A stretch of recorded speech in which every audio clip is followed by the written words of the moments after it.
Yeah, yeah, we've met folks like that before. And that happens in the church. And Jesus is saying that in our own spiritual life, that is not who we're called to be.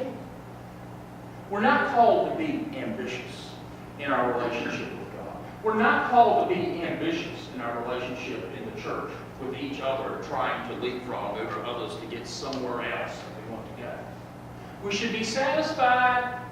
Gosh, that's even being located. We should be very happy with the fact that we're just in relationship with God to begin with.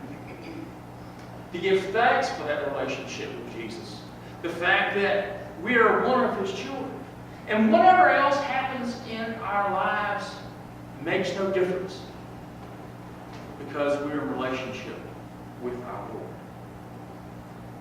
I was thinking, I talked about it before, this week I was working on 1 Thessalonians for the Bible study.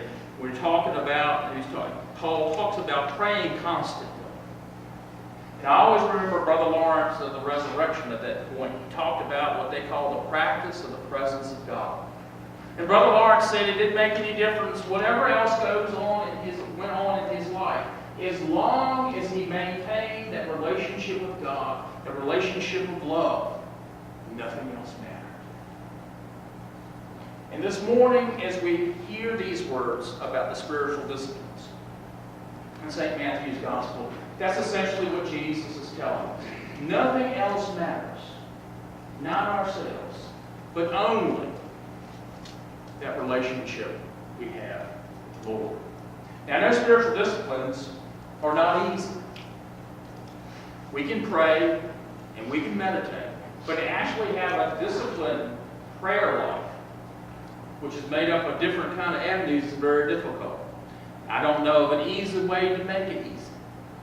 Remember years ago, we did a course on prayer. We had everybody and his brother that came to that study. It was about 10 or 15 of us. It was a small church.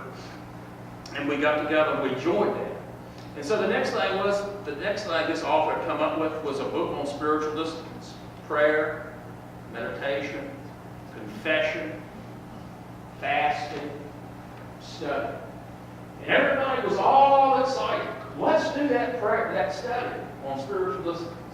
And so we all gathered together and we started it, and we lasted for a total of 2 full weeks.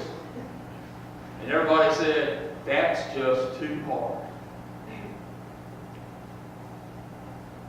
Jesus did not tell us that things were going to be easy, did he? I don't think so. Jesus says, deny yourself, take up your cross. That doesn't sound easy to me. The spiritual disciplines that Jesus calls for in these texts today does take an attitude